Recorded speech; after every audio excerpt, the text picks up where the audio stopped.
Allahu Akbar, dear friends. God is most glorious. Welcome to the Sunday morning devotional program sponsored by the Spiritual Assemblies of the Baha'is of South DeKalb County and Sandy Springs, Georgia. So wonderful to have all of you with us today, all these new beautiful faces here. You know, across the globe, the teachings of the Baha'i faith brought to us more than 150 years ago by His Holiness Baha'u'llah, its founder, and whose name in Arabic means the glory of God. His teachings have inspired and continue to inspire individuals and communities as they strive to improve their own lives and contribute to the advancement of civilization. Baha'i beliefs address such essential themes as the oneness of God and religion, the oneness of humanity and freedom from all forms of prejudice, the inherent nobility of the human being, the progressive revelation of religious truth, which is a gradual unfolding of God's purpose, with the appearance of each divine teacher, the development of spiritual qualities, which allows us to reflect the image God made us in, the integration of worship and service, with work performed in the spirit of service actually being accounted as worship in the eyes of God, the fundamental equality of the sexes, more widely evidenced in a setting of equal opportunity, the harmony between religion and science as an established fact, the centrality of justice in all human endeavor, the importance of education, particularly for children, and the dynamics of the relationships that strive to bind together individuals, communities, and institutions as humanity advances towards its collective maturity. Friends, we've been having outstanding programs every week, and today will be no different. We're pleased to have you all with us. Again, welcome. We will begin with the opening devotions. Please mute yourselves if you are not speaking and silence any electronic devices. If you are speaking, thank you.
Blessed is the spot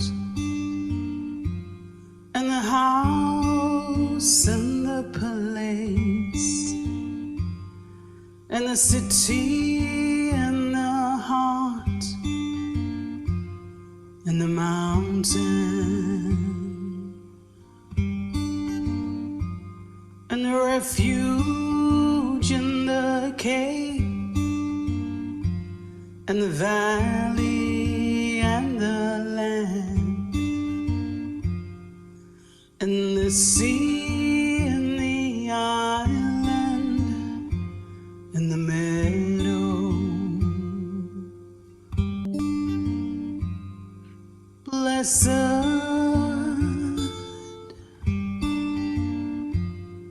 blessed,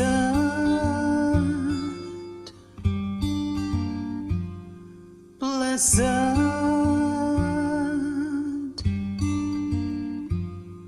blessed.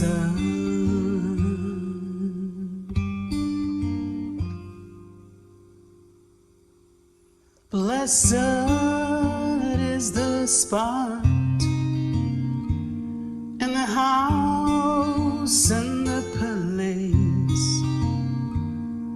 and the city and the heart and the mountain and the refuge in the cave and the valley and the land and the sea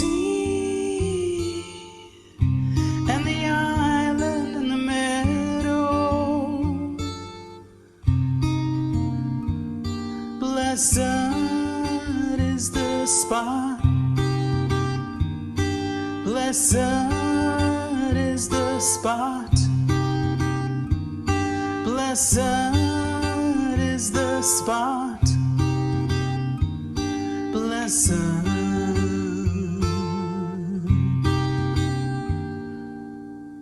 When mention of God hath been made at his praise, glorified. When mention of God hath been made at his praise, glorified.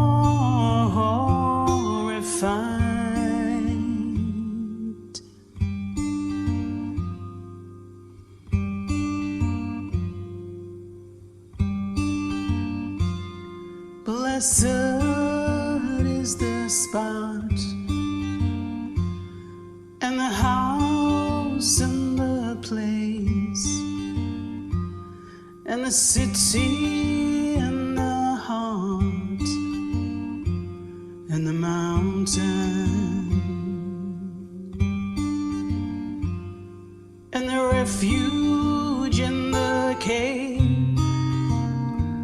and the valley and the land, and the sea, and the island and the meadow. Blessed is the spot. Blessed is the spot. Blessed is the spot. Blessed.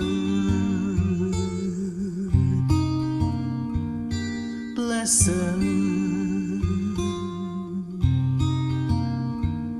Blessed. Blessed.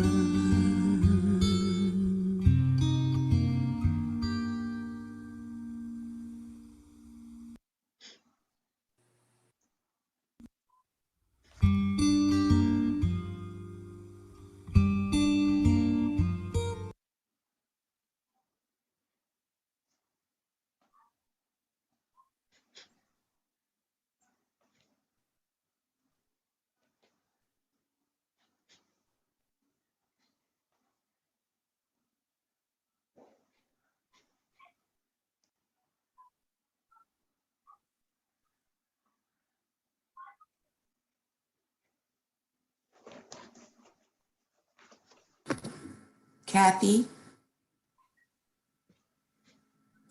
Lord, provide for the speedy growth of the tree of thy unity.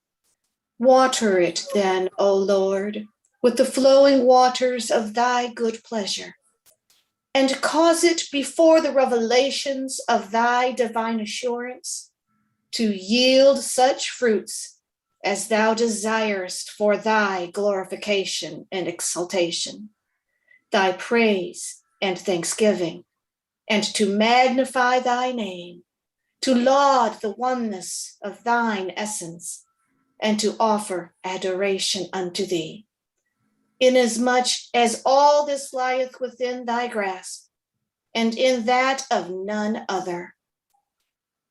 Great is the blessedness of those whose blood thou hast chosen wherewith to water the tree of thine affirmation, and thus to exalt thy holy and immutable word.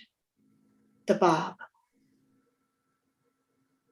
thank you, Kathy. Debbie,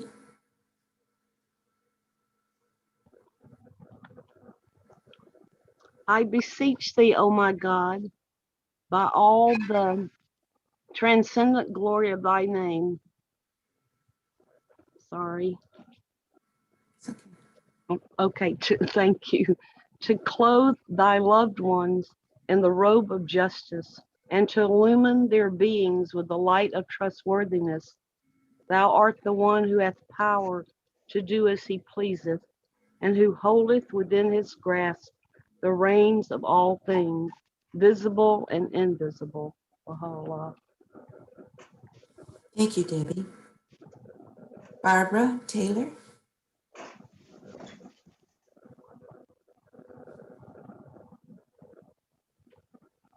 My God, whom I worship and adore, I bear witness unto thy unity and thy oneness, and acknowledge thy gifts, both in the past and in the present. Thou art the all-bountiful, the overflowing showers of whose mercy have rained down upon high and low alike, and the splendors of whose grace have been shed over both the obedient and the rebellious. O God of mercy, before whose door the quintessence of mercy hath bowed down, and round the sanctuary of whose cause loving kindness in its inmost spirit hath circled, we beseech thee, entreating thine ancient grace and seeking thy present favor, that thou mayest have mercy upon all who are the manifestations of the world of being, and deny them not the outpourings of thy grace in thy days.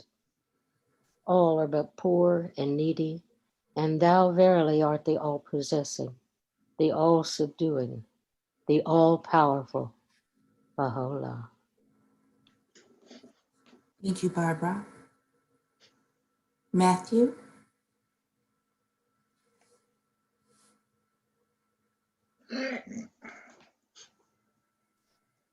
He is God. Thou seest us, O my God, gathered around this table, praising thy bounty, with our gaze set upon thy kingdom. O Lord, send down upon us thy heavenly food, and confer upon us thy blessing. Thou art verily the bestower, the merciful, the compassionate. Thank you, Matthew. Kathy.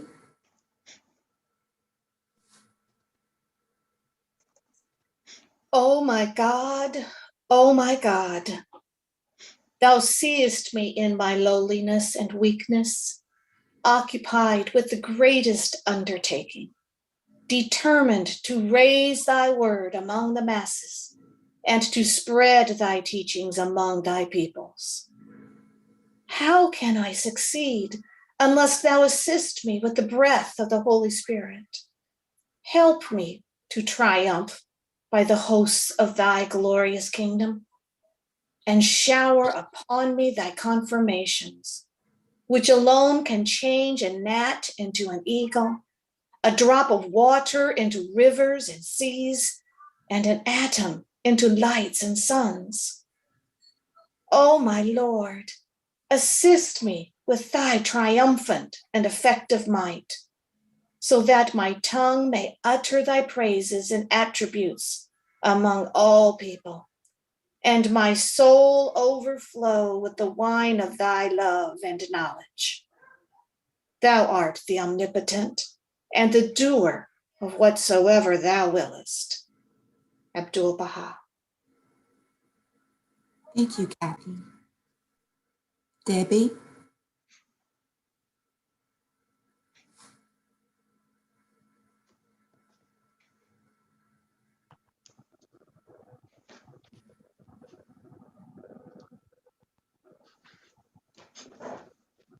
Oh, my brother, hearken. I'm having trouble seeing it. Hearken to the.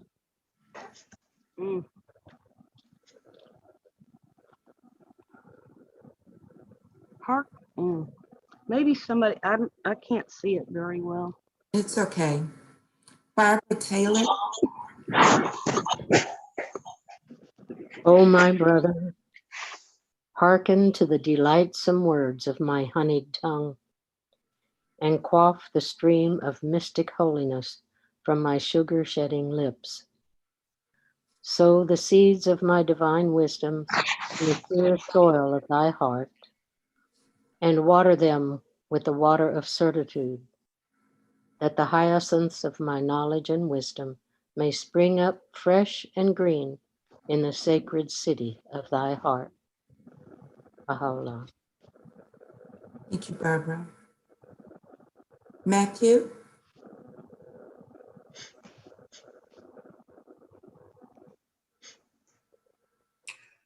When you love a member of your family or a compatriot, let it be with a ray of the infinite love.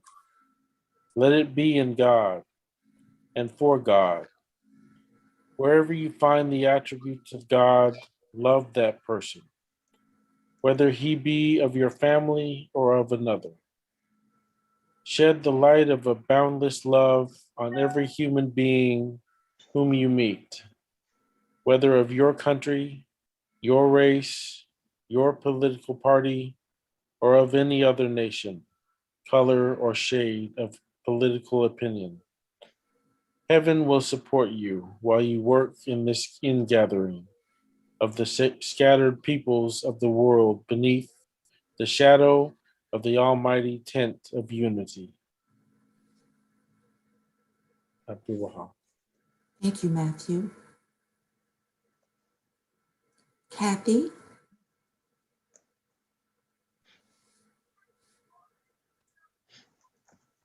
Baha'u'llah has written, "Verily, the words which have descended from the heaven of the will of God are the source of unity and harmony for the world.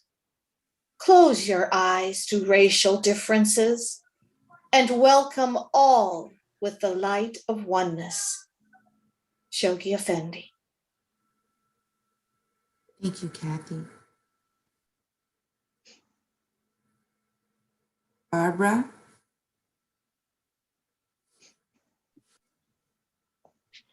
To discriminate against any race on the ground of its being socially backward, politically immature, and numerically in a minority is a flagrant violation of the spirit that animates the faith of Baha'u'llah. The consciousness of any division or cleavage in its ranks is alien to its very purpose, principles, and ideals. Once its members have fully recognized the claim of its author, and by identifying themselves with its administrative order, accepted unreservedly the principles and laws embodied in its teachings, every differentiation of class, creed, or color must automatically be obliterated and never be allowed under any pretext, and however great the pressure of events or of public opinion, to reassert itself. Shoghi Effendi. Thank you, Barbara.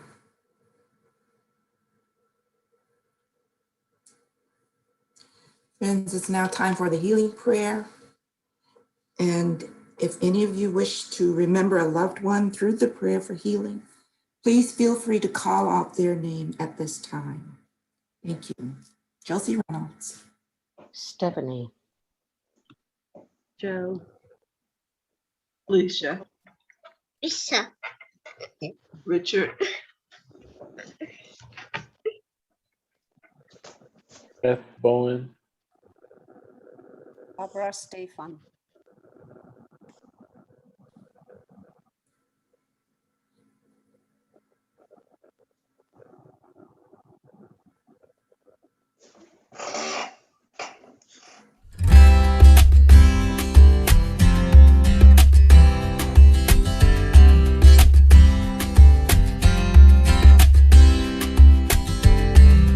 Thy name is my healing.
art the all Stop that.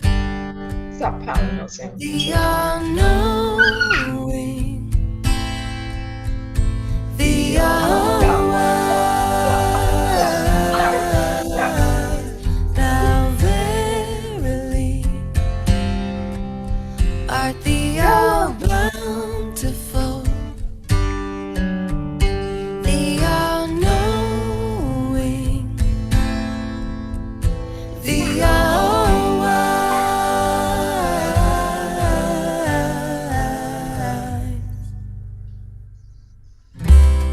Thy name is my healing. Thy name is my healing, oh my God.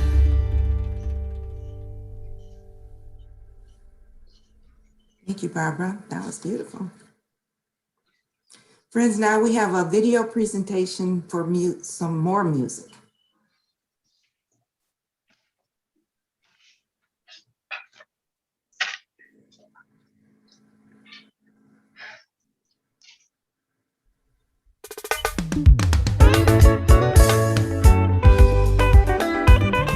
Please mute.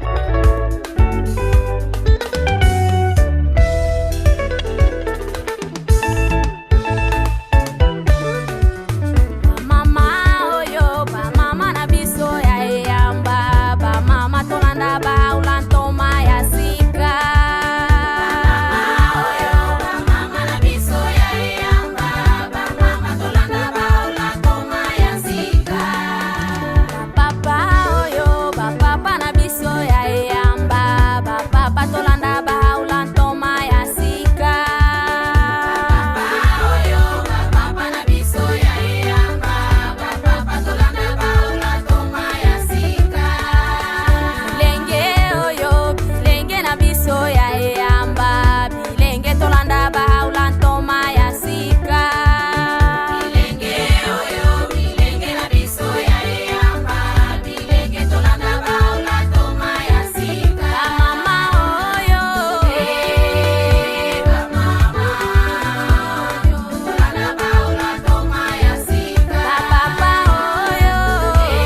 That was beautiful and inspiring. Thank you, Barbara.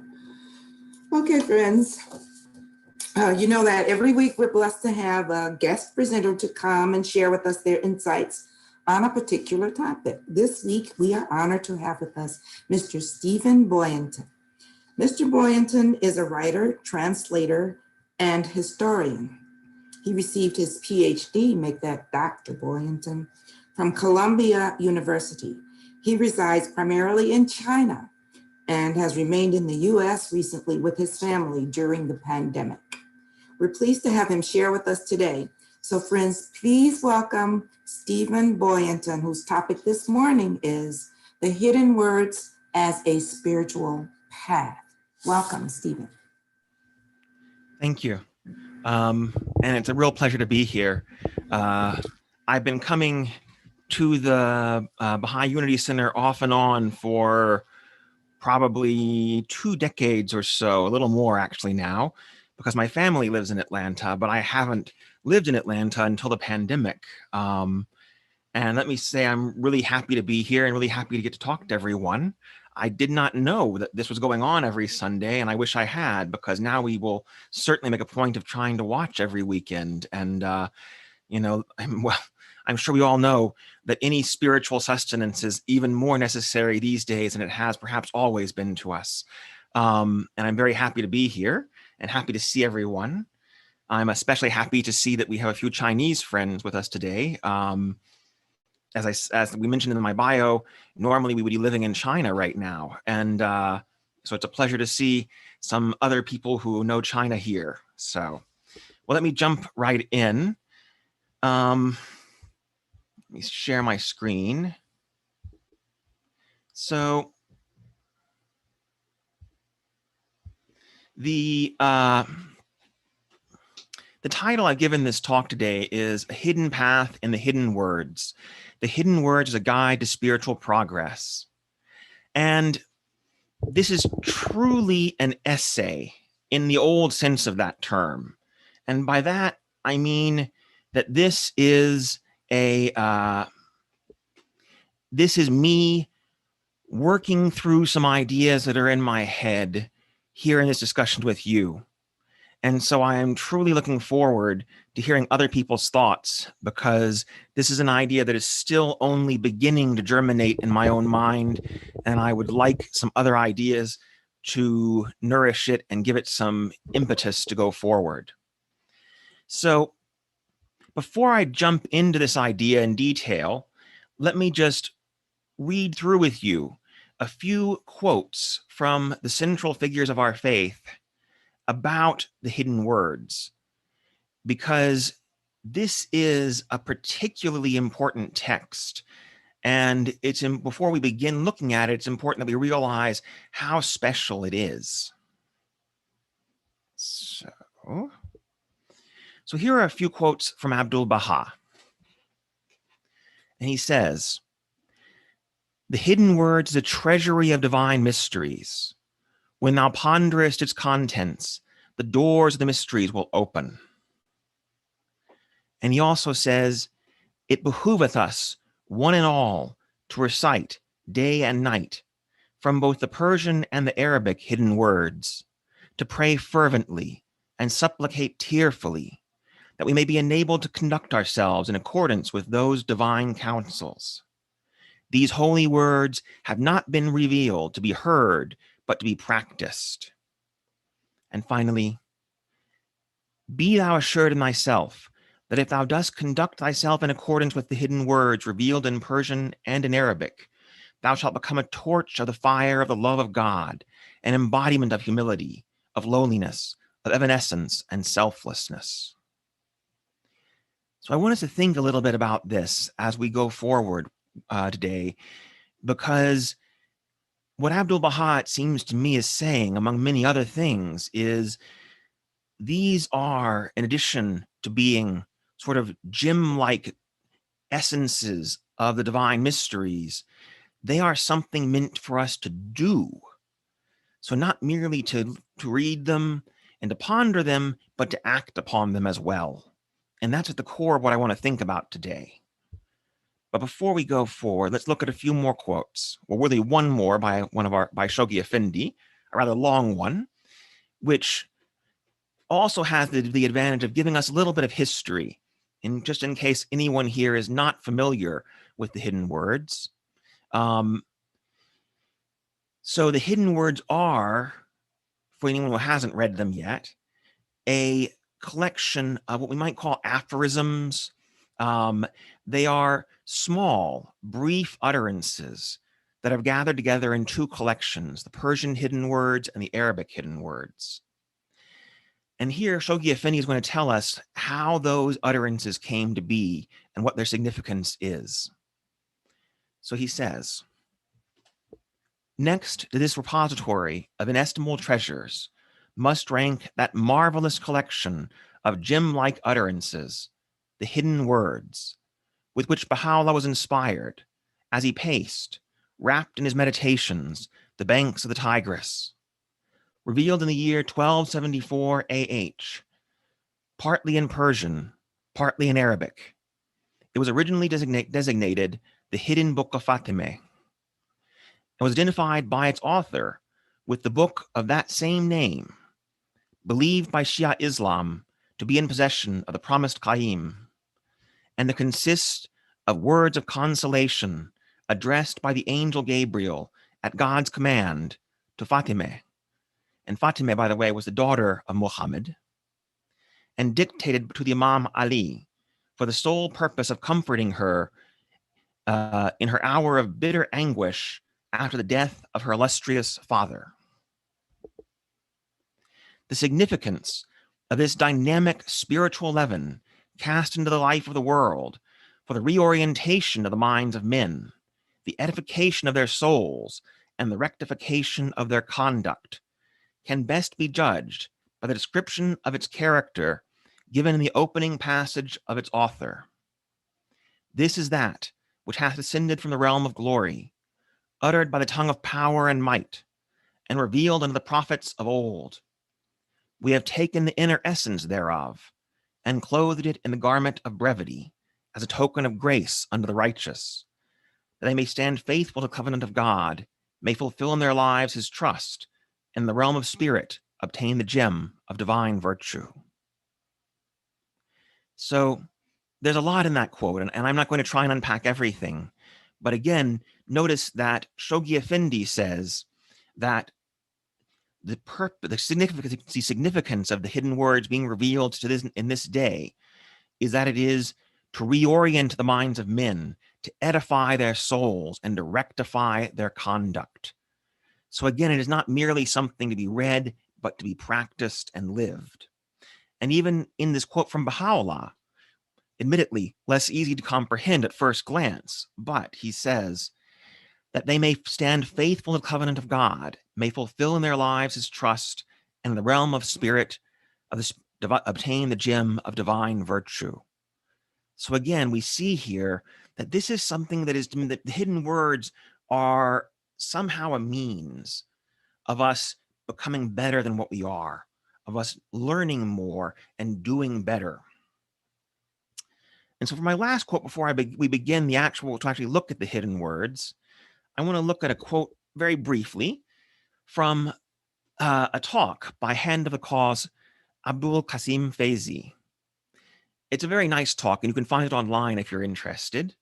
And at one point he says that if you look at the hidden words correctly, you will find it is a world, a plan of life for man. The lines are beautifully drawn. The roads are perfectly paved. So what I really want to do today, and what I've sort of been thinking about for a long time, is to take Mr. Faizi's metaphor quite literally and to see what the hidden words can tell us about the spiritual path if we begin by assuming that not merely in the individual items, the individual aphorisms or quotes of the hidden words, but also in the order in which they are arranged, there is a plan and a meaning. And that's really what I'm trying to do, is to look at the hidden words, not merely as a source of sort of individual bits of wisdom, but also as an outline of the spiritual path. So let's begin. And for today, I'm going to be looking at the first 19 of the Arabic hidden words. Again, for those of you who haven't read them, as I mentioned, it's divided into two parts, the Arabic and the Persian hidden words, and each of them contains around 70, slightly less for the Arabic, slightly more for the Persian, aphorisms of the form that we'll be looking at today. So these are just the first 19. So the first Arabic hidden word says, O son of spirit, my first counsel is this: possess a pure, kindly, and radiant heart, that thine may be a sovereignty, ancient, imperishable, and everlasting. Now, I'm about to do something that in normal circumstances I would never do. I am going to summarize a hidden word. And I want to say, before I even show you the first summary, I want to say that my summaries can in no way encompass all the ideas in even the shortest of the hidden words. Rather, what I'm doing with these summaries is drawing out certain ideas that are in them so that we can begin to think about certain aspects of the hidden words in detail. So these are by no means, these are sort of the Cliff Notes version, nowhere near as good as the original. So my Cliff Note version of this hidden word is: the basic prerequisites of spiritual progress are a pure, kind, and radiant heart. So here's the second of the Arabic hidden words. O son of spirit, the best beloved of all things in my sight is justice. Turn not away therefrom if thou desirest me, and neglect it not, that I may confide in thee. By its aid thou shalt see with thine own eyes, and not through the eyes of others, and shalt know of thine own knowledge, and not through the knowledge of thy neighbor. Ponder this in thy heart, how it behoveth thee to be. Verily, justice is my gift to thee, and a sign of my loving kindness. Set it then before thine eyes. And for our purposes today, I'm summarizing this one as the first step in the spiritual path is the independent investigation of truth. Now, those of you who are more familiar with the Baha'i teachings, of course, will know the independent investigation of truth was singled out by Abdu'l-Baha as one of the fundamental teachings of Baha'u'llah. And the idea is, as his hidden word says, that we must go and search for the truth on our own. We must not be content to take someone else's word about what is true. We have to go out, use our own minds and our own hearts, and search for it ourselves. Only in that way can we truly be certain that we have found the truth and we know something that is worth knowing. And I think it's highly significant that this should be the very second of the Arabic hidden words.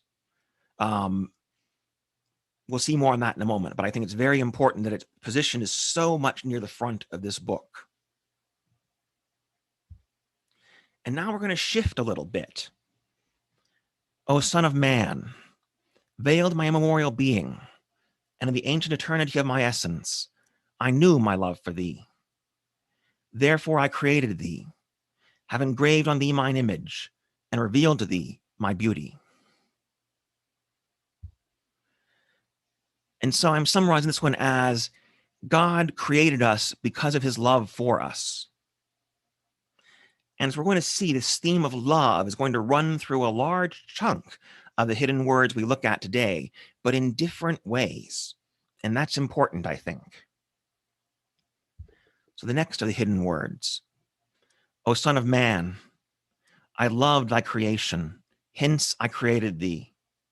Wherefore do thou love me, that I may name thy name and fill thy soul with the spirit of life. Which I'm summarizing as, since God created us because of his love for us, we should love him back. Doing so will allow his love to reach us. So we're seeing a dynamic here, right? God created us because of his love for us, which he knew before our creation even. And because of that, we should love him back. And by doing so, we may truly live. This is putting a very high value on the love of God, isn't it? And I think we're going to see that runs throughout this part of the hidden words.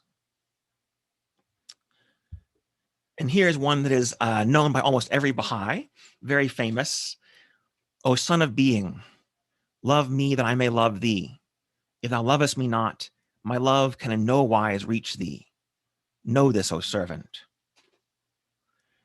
So here again, we're being told that we should love God, but we're also being told that if we do not love God, we are shutting ourselves off from his love.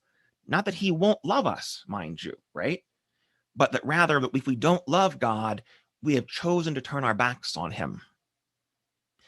There's a metaphor used in another of Baha'u'llah's texts, the Seven Valleys, that I think helps to explain this.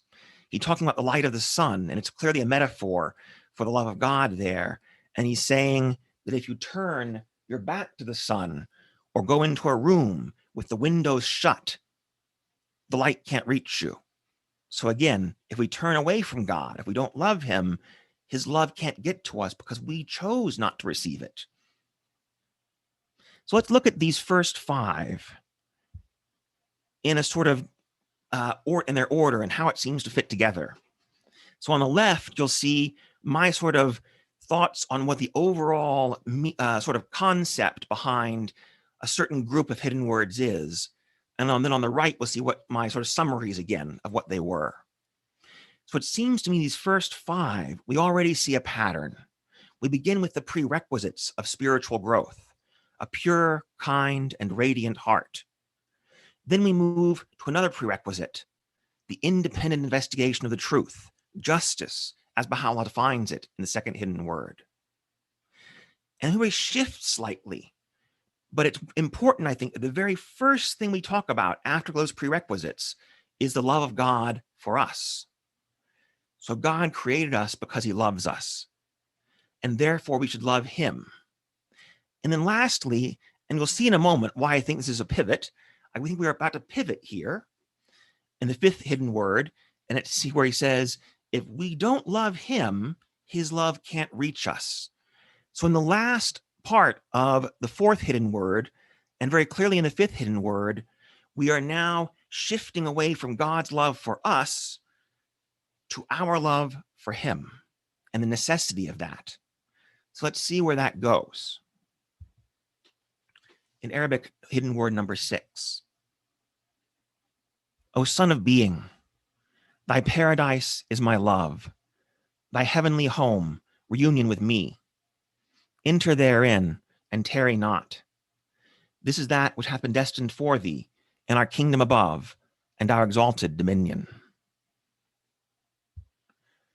So the love of God, that is our love for God, to love God ourselves, is our paradise and is his purpose for us. Again, those are strong words. So this is that which hath been destined for thee.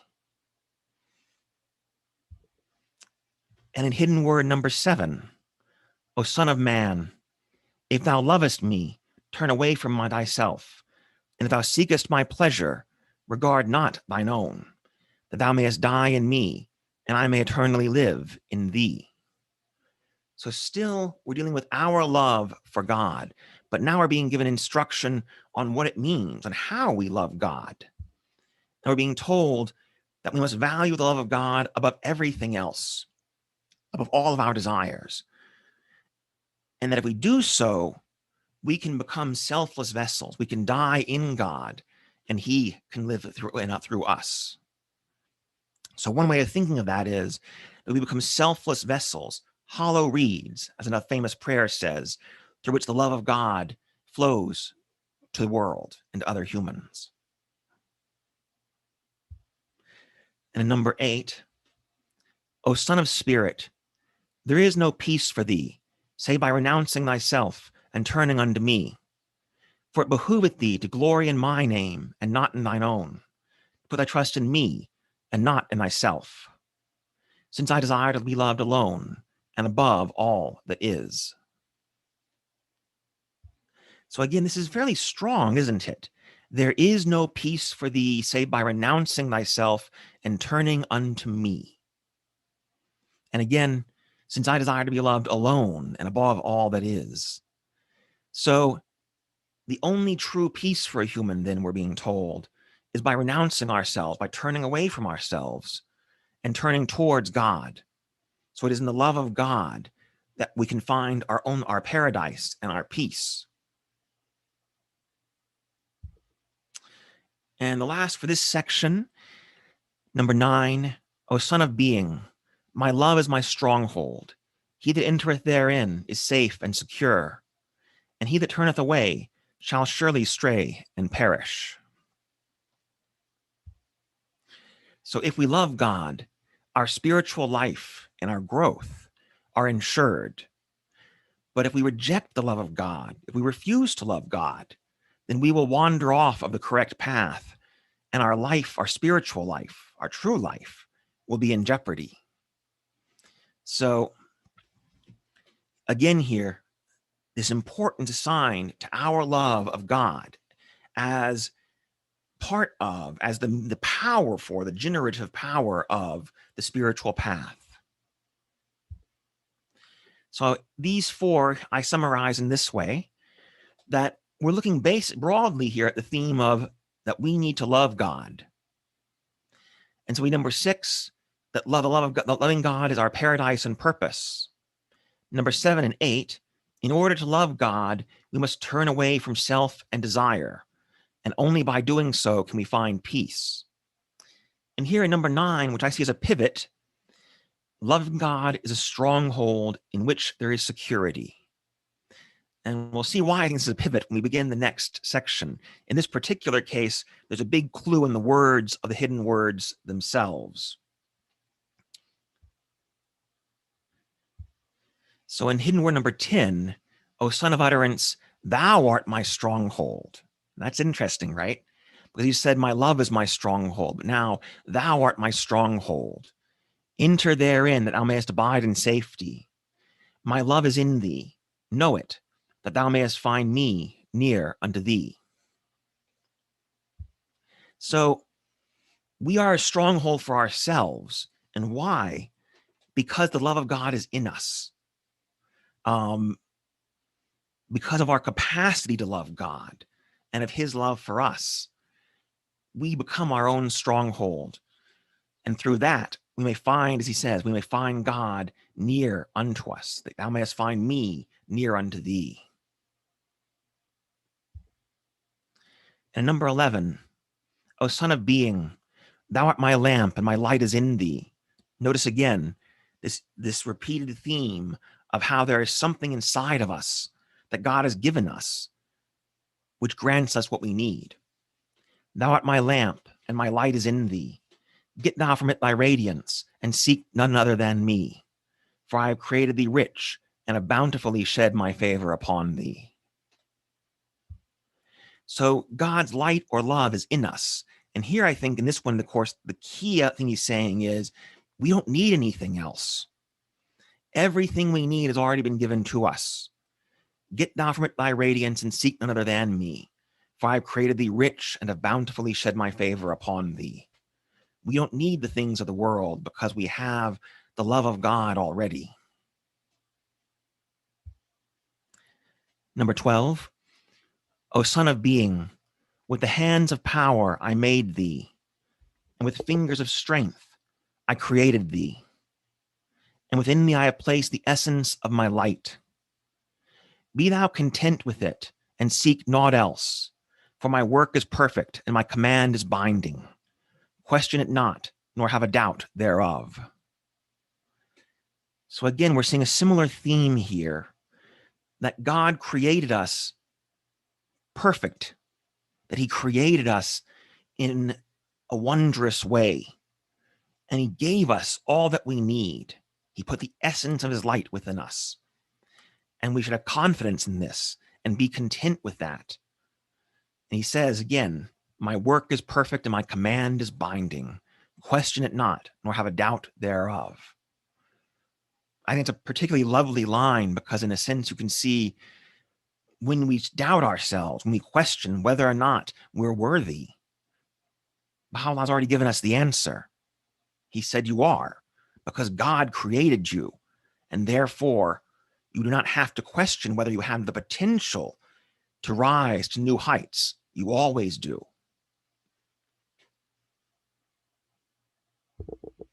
And number 13, O Son of Spirit, I created thee rich. Why dost thou bring thyself down to poverty? Noble I made thee. Wherewith dost thou abase thyself? Out of the essence of knowledge I gave thee being. Why seekest thou enlightenment from anyone besides me? Out of the clay of love I molded thee. How dost thou busy thyself with another? Turn thy sight unto thyself, that thou mayest find me standing within thee, mighty, powerful, and self-subsisting. So again, if we turn away from what God has given us, then we are degrading ourselves. We are lowering ourselves. But we can always go back to it, because that blessedness, those gifts are always within us. They are a part of what we are. This one is always particularly moving to me because I happen to know a person who, at a very hard time in her life, came very close to committing suicide and actually left her home in the middle of the night to go out and do the deed, and tripped and fell. And as she lay on her back staring up at the stars, suddenly she heard this line in her head, noble I made thee, wherewith dost thou abase thyself? And it saved her, because she made her realize that she had everything she needed, and that she was not, as she felt at the time, worthless. She was noble and rich. And so I think it's a very powerful, powerful hidden word. All of them are, really. And number 14, which I'm going to see as a pivot in this analysis. O Son of Man, thou art my dominion, and my dominion perisheth not.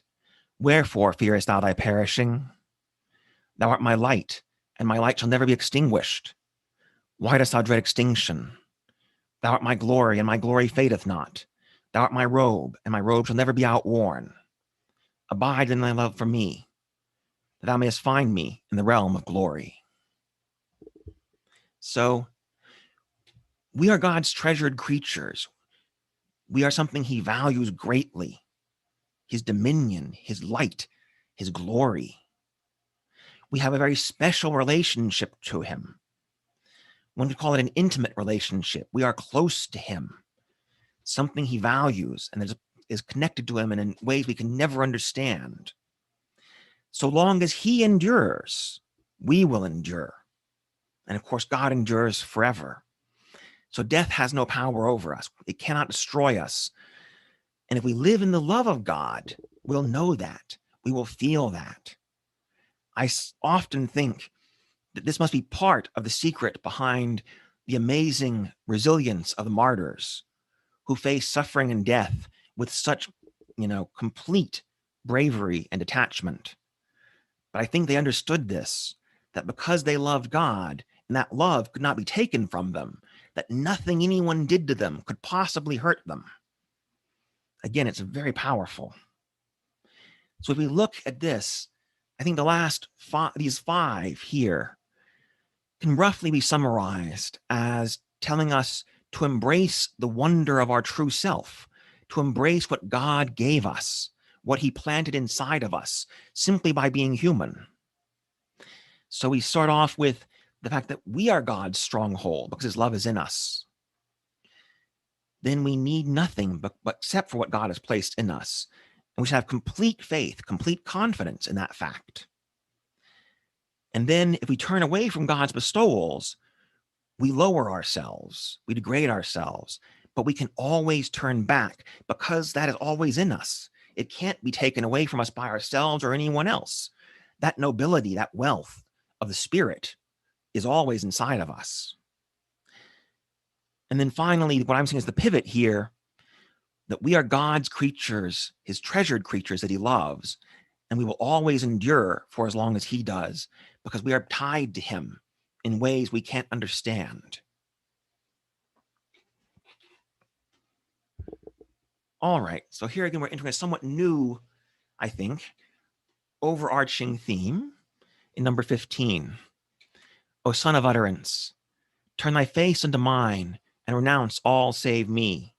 For my sovereignty endureth, and my dominion perisheth not. If thou seekest another than me, yea, if thou searchest the universe forevermore, thy quest will be in vain. So here, nothing but God endures forever. And therefore, we should let go of everything else and cling only to God. And number 16, O son of light, forget all save me and commune with my spirit. This is the essence of my command. Therefore, turn unto it. So again, this guidance to turn to God and forget everything else is the heart of true religion and the heart of the spiritual path. And number 17, be thou content with me and seek no other helper, for none but me can ever suffice thee. So no one but God can satisfy our true needs. Again, that guidance to turn to God and don't worry about the rest of it. So we should turn to him and to no one else. This has been, this and some of the similar hidden words have been a great comfort to me, I must admit, in the pandemic, because so much has been out of our control, hasn't it? We've been unable to control where we were going to be, what we could do, and we were all just waiting to see what would happen next, basically.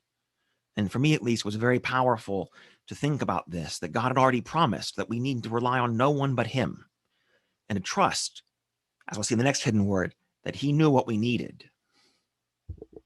So in 18, ask not of me that which we desire not for thee. Then be content with that which we have ordained for thy sake. For this is that which profiteth thee, if therewith thou dost content thyself. So God knows what we need. God knows what is best for us. And we should be content and trust that he is giving us what we need and what is best for us. So again, to come back to my own personal life, in many ways, and I do actually joke about this a lot, I could see the decision that was made, mostly by me, that we should come back to the US and see what was going to happen in China when the pandemic began as an utter and complete disaster, right? I mean, if we just stayed in China, we'd be in one of the few countries in the world that has almost zero transmission of the COVID virus right now. But we made a decision. We came here. It turned out to be what appears at least to be a pretty bad one, right? But again, somehow there must be a reason for this. I can't see it all yet, but it must be there. And the last one we're going to look at today is number 19. And I entered on 19 not merely because, like many Baha'is, I'm obsessed with the number 19, but also because I do believe that in this case, the first 19 of the Arabic hidden words form kind of a unit. They talk about this theme of love in detail. And if we were to go further, I think you would see that all that theme will never be gone, but that other themes come to the fore and are more prevalent in the later hidden words. So here, this is a particularly beautiful one as well. O son of the wondrous vision, I have breathed within thee a breath of my own spirit, that thou mayest be my lover. Why hast thou forsaken me and sought a beloved other than me? So, as we talked about with hidden word 14, we have a very special relationship with God. He has shared a breath of his own spirit, he says, with us. His wondrousness is somehow a part of us. One metaphor that's used in the Baha'i writings, of course, is that if God is the sun, it's like we're the rays of that sun. So we're not God, but we are somehow tied to him in an amazingly close and intimate fashion. And here he expresses that as that he has breathed within us a breath of his own spirit so that we can be his lovers. Unfortunately, although our love should be given to him alone, at times, well, let's say face it, often, we give it elsewhere, but we shouldn't. So if we look at these 5 hidden words, we can see it breaking down a little bit like this. The overall theme is turn to God and renounce everything else. So in 15, only God endures forever. So we should turn unto him and let go of everything else. And then turning to God is the heart of religion and the spiritual path. And no one but God can satisfy us, so we should be content with him and with what he ordains for us. And then finishing up, and again, I do believe this is a pivot. If we read hidden word number 20, you would see that again, even in the wording of the 20th hidden word, there is a sort of, what do you call that? It's not foreshadowing, but sort of flashback almost to the 19th hidden word that seems to link the two of them together. So God has offered us a close relationship with himself and a share in his wondrousness. We should only love him, but we often bestow our love elsewhere. So if we put all this together, we get what we might call the big picture of the first 19 hidden words. And I'm not going to go through the whole thing. It would be lengthy, and we've done it already. But I think you can, I hope that you can see that there is a pattern here. We begin by talking about the prerequisites for the spiritual path. And then we're told to understand that God loves us. And then we're told that we should love God. And then we're told about the wonders that God put into our true selves, and told that that is all we need. And therefore, we should turn unto God and renounce everything else. So I think in this that we can see not merely individual bits of wisdom being offered to us, although that certainly is one way to read the hidden words, but also what I call, for lack of a better word at least, a path. So a coherent, almost step by step, although I hesitate to put it that quite literally, path that we should follow if we want to grow spiritually. As I said, I don't think we would be wise to be overly literal minded in this interpretation, because the hidden word is not a technical treatise. It's a mystical treatise, if anything, right? And so there is fuzziness, we could say, to this. Not everything that comes later is necessarily later in the development of a person's spirit. And also, of course, as Baha'u'llah was very clear to us in the Kitab-i-Aqdas, the Book of Law, we have to walk this path in a spirit of search. We cannot imitate others. And so everyone's path is going to be different. But I do believe that here in the hidden words, we're being given some very good and clear guidance on what that path involves. So here are the takeaways that I hope I've managed to convince you of. First, the hidden words are an astute guide to the spiritual path. Meaning can be found not only in the words of individual hidden words, the individual aphorisms, but also in the pattern of their arrangement. And again, from this overarching theme of these first 19 Arabic hidden words, that the love of God and turning towards him is a fundamental foundation for all spiritual progress. And this last one, this is a bit, we could say, more speculative. And it ties into some arguments that some other Baha'i scholars have made about the sort of stages of Baha'u'llah's revelation and what he was talking about. And I kind of want to argue that although these stages are there, that in one sense they're not.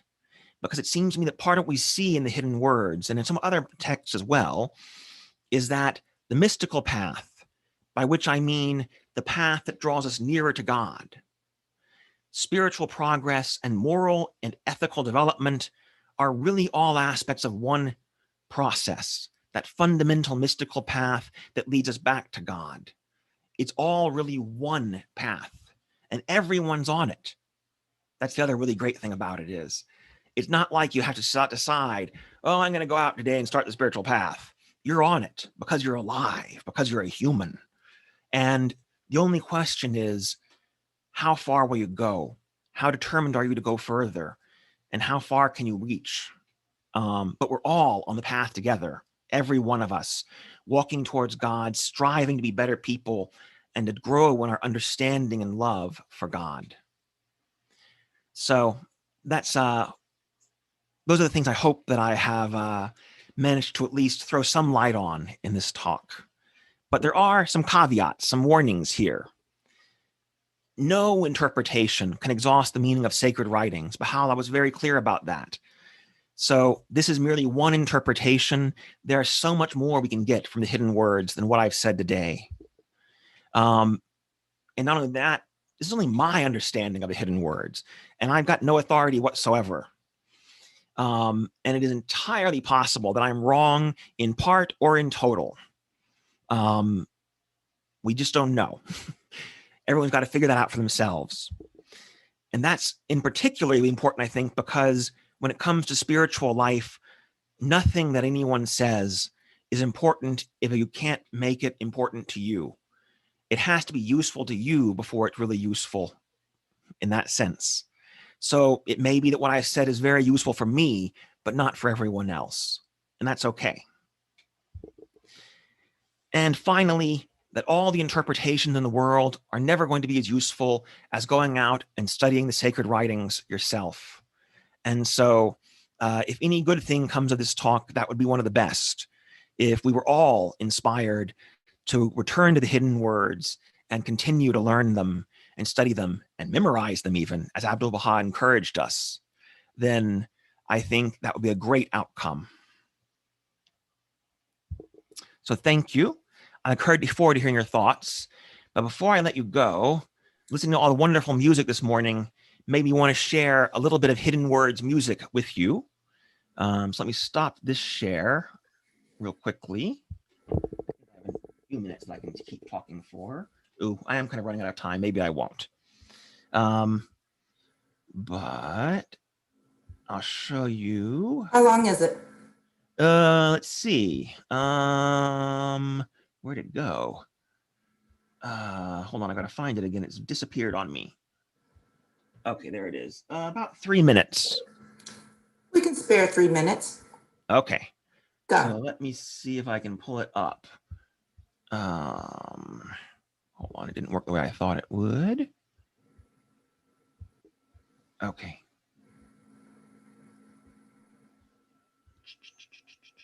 Here we go.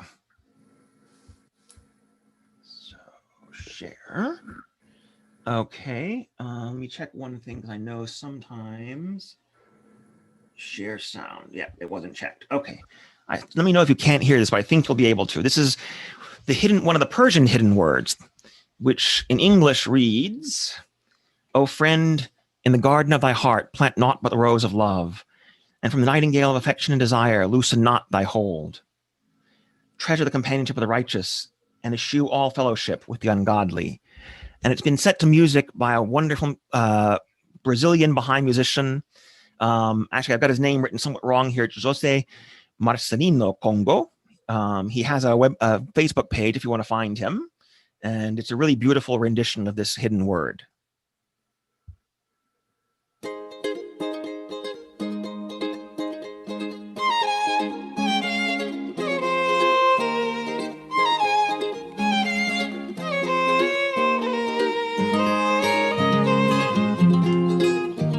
Oh amigo, no jardim do teu coração, nada plantos, salvo a rosa do amor. No jardim do teu coração, nada plantos, salvo a rosa do amor. Não te desprendas do roxinol do afeto e do desejo. Não te desprendas do roxinol do afeto e do desejo. Estima estima a companhia dos justos, evita toda associação com os ímpios. Estima a companhia dos justos, evita toda associação com os ímpios. Oh amigo,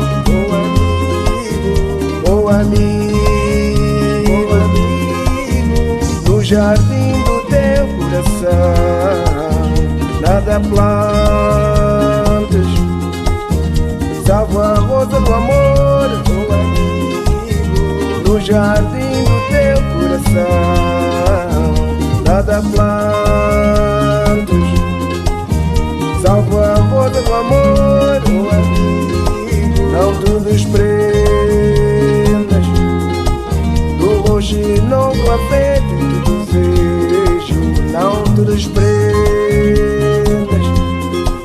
do roxo e não do afeto e do desejo. Estima a companhia dos justos, evita toda associação com os ímpios. Estima a companhia dos justos, evita toda associação com os ímpios. Oh amigo, oh amigo, oh amigo, oh amigo, oh amigo, oh amigo, oh amigo, no jardim do teu coração nada plantas, salva a rosa do amor, oh amigo, não te desprendas do roxo e novo afeto e desejo. Estima a companhia dos justos, evita toda associação com os ímpios. Estima a companhia dos justos, evita toda associação com os ímpios. Oh amigo, oh amigo, oh amigo, oh amigo.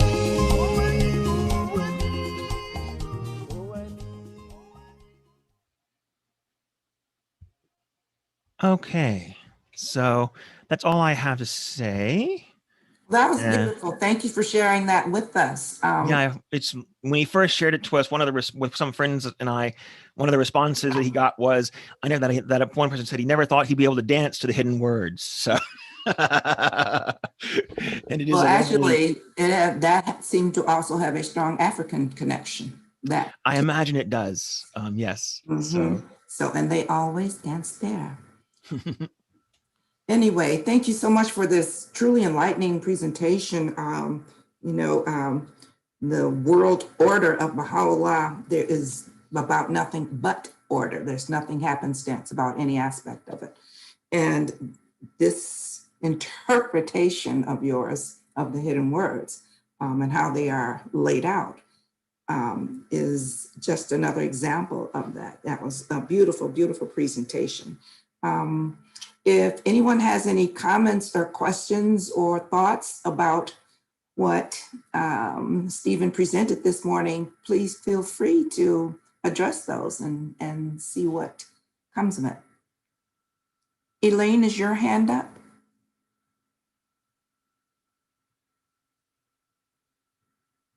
I see it. Oh, I guess not. No. Does anyone have any comments? Roger, unmute. If no one raises their hand, I'll raise my hand. Good morning, and thank you, Steve. It was beautiful. Really enjoyed it. I just have a couple of observations. I came a few minutes late. You probably mentioned that Baha'u'llah mentions in the very beginning of Hidden Words that the Hidden Words is basically the essence of the teachings of all religions. That he has shortened it, and so that's what that is. So that's exactly what it is. Then let me see. I also had another related thought, and I don't. You may have thought about it, but I don't know why Baha'u'llah wrote part of this in Arabic and part of this in Farsi.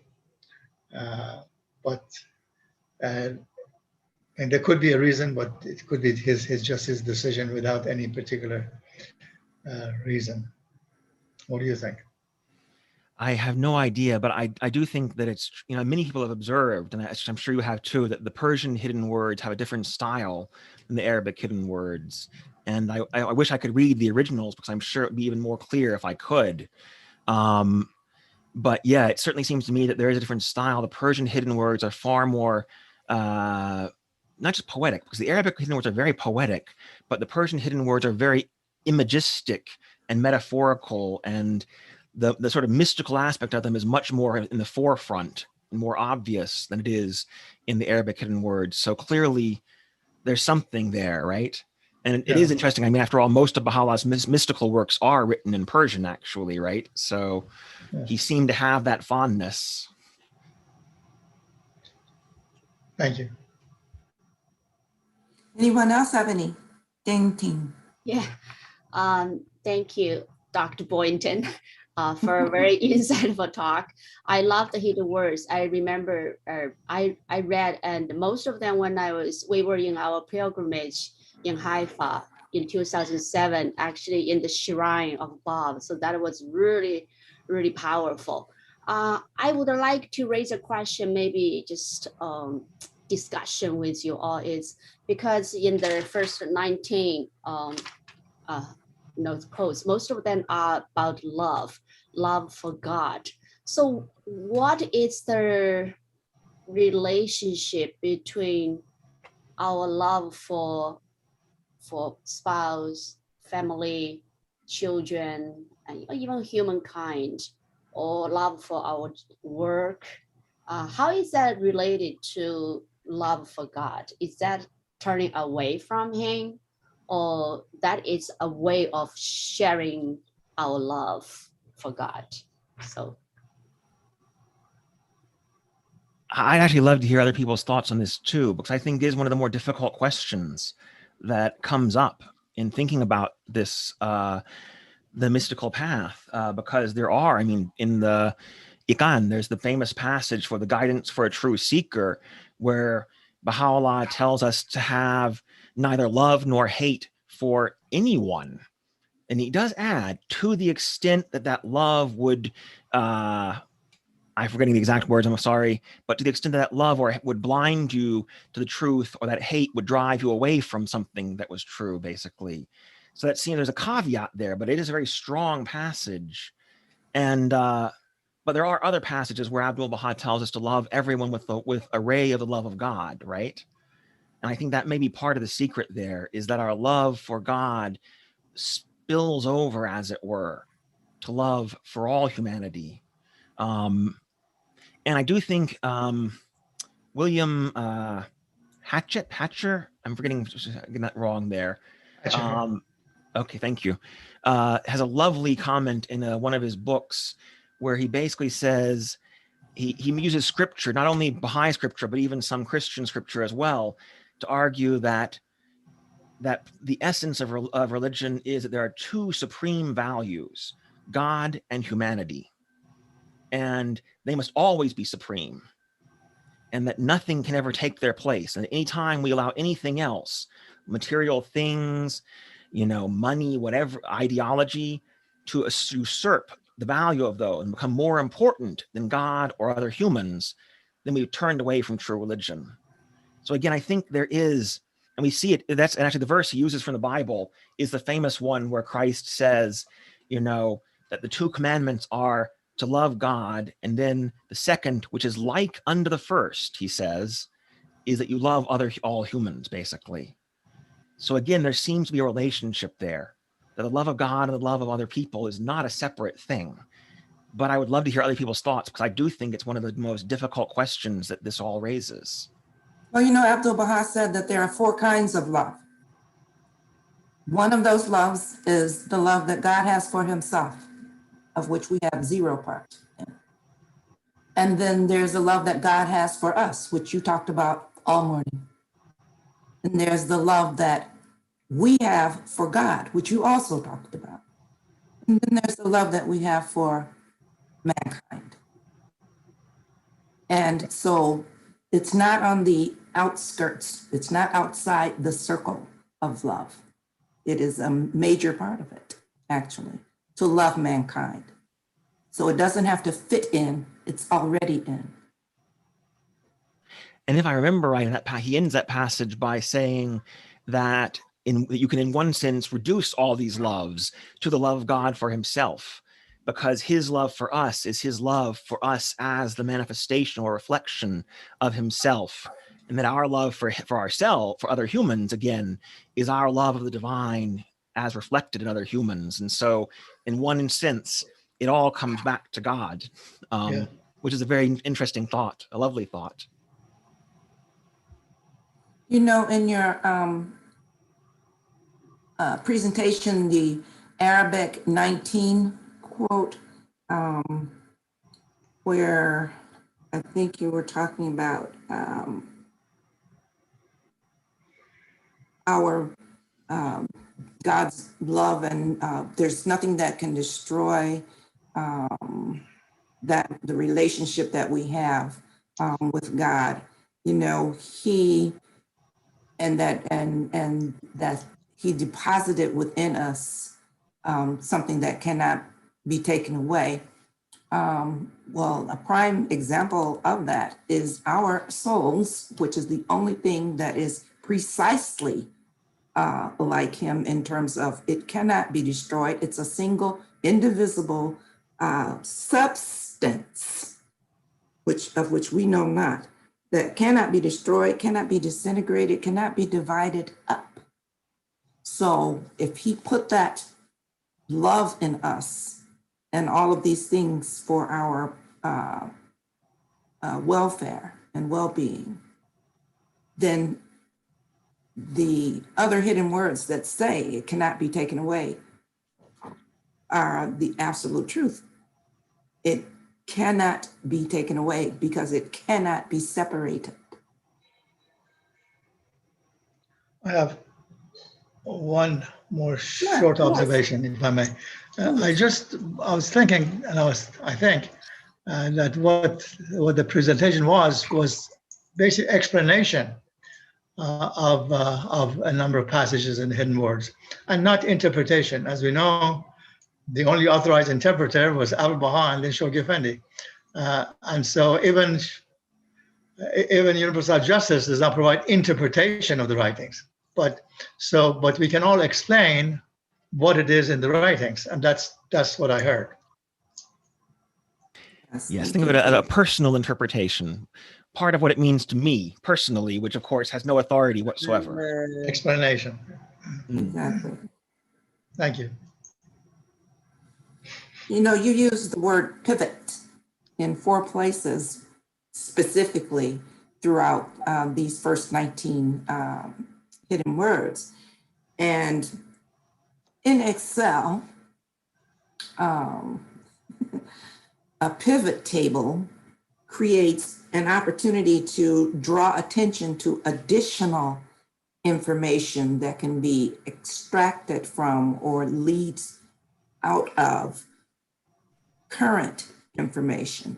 And so that was exactly what happened with your placing those pivots as you saw them in those particular spots. It had the exact same effect or purpose as a pivot table. And your entire presentation can also serve as a pivot in and be viewed as such. I won't go on with that. I'm a math geek, so I like this type of thing. But it's just a perfect blend of science and the spirit. So I appreciate that. I'd actually love to hear it because, see, I come in, although I do love math, but I don't do math myself professionally in any way. And I really was in some ways coming at it from the other side, from a literary angle, and looking at the structure that seems to be in there. But I do think, I'll just say this briefly, that that structure of topics and pivots seems to run through the entire Arabic hidden words, at least. I haven't yet done the work on the Persian hidden words to say that, but it seems to be a recurring structure so far. I appreciate this new take on how I might view the way that it's set up. So. I remember the word, the universal justice elucidates, does not interpret. And so we in turn explain and not interpret. Thank you. Any other comments or thoughts before we close? It's 12:35. I do have a comment or a question. Yes. Thank you, Mr. Boynton. This is very enlightening and it's a reminder of how we should love each other, love God and love each other. God created us to know him and to love him and to carry on an ever-advancing civilization. Now, in order to carry on this civilization, we have to balance the spiritual with the material. How do we go about doing that? That's my question. It's a good question. I don't know that I have a good answer.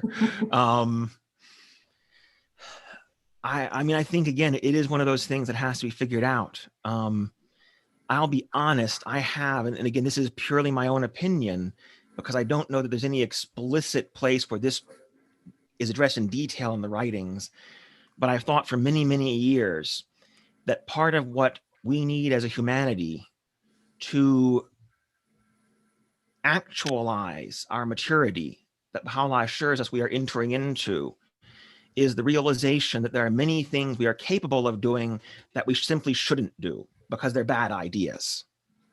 And that part of what we have to do is to step back, to say, we could go racing on and on and on, using up the resources of the earth, developing more and more high-tech things and more things to sell and encouraging consumerism and rampant capitalism and everything else that we're doing now. But maybe we shouldn't. Maybe we should step back for a moment and say, what do we really want? How do we want to live as a society, as a world? And then once we figure that out, we go out and make it that way, because that's the thing. We can do it now, can't we, right? We have the capacity to build just about any life we want to on this world. And what we need is the will to do it. So I'll say that much. But I'm afraid for me at this point, my main problem is not so much keeping the material in balance with the spiritual as keeping it from overwhelming the spiritual. So once I've gotten that part down, maybe the other side will seem easier. Thank you, Elaine. We appreciate that question. Friends, we do have to move on. It is because of the time.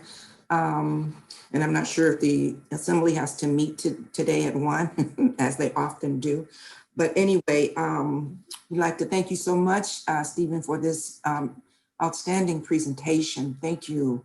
Lots for us to think about and consider in terms of this particular realm of the Holy Writings. Thank you so much. Friends, at this time, we'd like to welcome any guests that are present. And if you are so inclined, feel free to share who you are, where you're from, and how you happen to be with us today.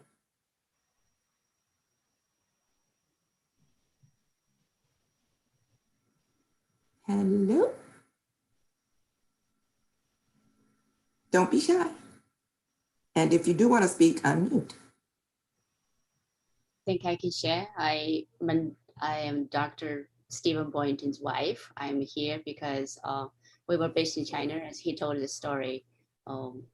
We came here in February last year, so it's been here over a year already. So for this talk, I'm here because my Stephen's giving a talk today. Actually, I'm very happy to find out. Oh, you do this every Sunday. It's great. Now I'm going to be here every Sunday. So wonderful. Yes, yeah. You're welcome to join us. Thank you for sharing that. Any other guests here today that would like to share briefly? If so, please unmute yourself. I can introduce my friend Nana Dai in New York. Nana, you want to introduce yourself? Yeah, just move quickly from the darkness to bright to show my face, to say hello to everyone. I came from New York and I was a student, learned from Dr. Duncan. So it's good to have this study about love from God and how to love God. Thank you. Thank you for sharing. Appreciate your coming. Thank you so much. Hopefully we may see you again here. Anyone else like to share who's a guest? I want to introduce my friend Cai Degui. He cannot speak English, but he's turn on his video right now. But he's a very well-known, distinguished scholar of Baha'i studies in China. He's based in San Francisco right now. Cai Jiao Shou. Okay, but I'm not sure if he's able to follow the whole. I should have told Stephen how to turn on the subtitles, Chinese subtitles next time. Yeah, but anyway, I want to introduce her. Another one is Roger Cole. Roger, are you there? He's based in China right now. Okay. Okay, so yes. So well, welcome all of you. We're happy that you were able to join us today. Thank you. Another friend I invited is Xiao Jie. Xiao Jie, are you able to speak? And she is based in, I believe, in California as well. So okay, so some here in the States and some in China. Wonderful. Well, all of you, welcome. Thank you so much for joining us today. Couple of announcements. Today's program has been recorded and posted to the YouTube channel, which is the South DeKalb Baha'i Unity Center, and you can view it there. If you didn't, if you'd like someone else on, to invite somebody else to watch it as well. And watch for details later this week about our upcoming speaker for next week. And then please remember that the food distribution program is every Thursday from 10 a.m. to 1 p.m. at the Baha'i Unity Center in the parking lot. Please spread the word to help combat food insecurity within the community. And for members of the Baha'i faith, you're warmly encouraged to make a financial contribution to the South DeKalb Baha'i Fund, the Sandy Springs Baha'i Fund, and or the National Baha'i Fund through the online contribution system, OCS, which is ocs.baha'i.us. Or you can mail a check to the Baha'i Unity Center at 2370 Wesley Chapel Road, Decatur, Georgia, 335. So many thanks to all of those who worked together to make today's program possible. Our speaker, our volunteer readers, Barbara Hennix, who keeps us moving forward, the spiritual assemblies of the Baha'is of South DeKalb County and Sandy Springs. And thanks to all of you for sharing your day with us. I'm Hermione Pickens. It's been a pleasure. Until next time, stay safe and well. We will end now with a closing prayer for the departed. Barbara, do you have that prayer up? No, Hermie. Okay, I will just recite the short one here. Oh my God, O thou forgiver of sins, bestower of gifts, dispeller of afflictions. Verily I beseech thee to forgive the sins of such as have abandoned the physical garment and have ascended to the spiritual world. O my Lord, purify them from trespasses, dispel their sorrows, and change their darkness into light. Cause them to enter the garden of happiness, cleanse them with the most pure water, and grant them to behold thy splendors on the loftiest mount. Abdul-Baha. Thank you so much for coming, friends. Hopefully we'll see you next week. Allahu